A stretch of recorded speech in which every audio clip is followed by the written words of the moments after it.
Hello everyone, welcome back to the channel. Hope you're doing well and fine, and in today's video I'll be showing you Figma how to remove background from image. So without wasting any time, let's just jump right on the video and make sure to watch this video till the end and follow the steps as well.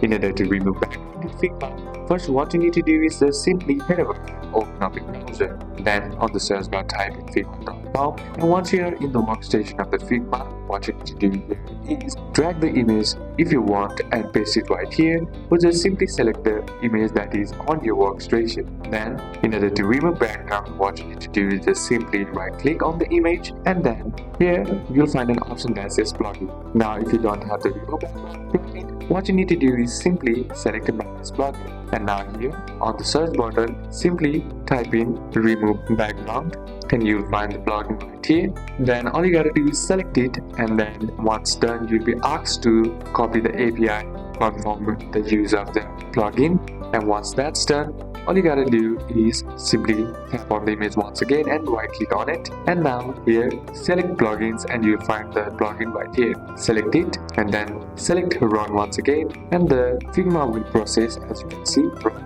background, and the background over the selected image background will be. So these are a couple of steps that you can apply, and that's it for today's video guys. Hope this video was useful to you. Leave a like if it did, comment down any questions that you have. See you soon on the next one.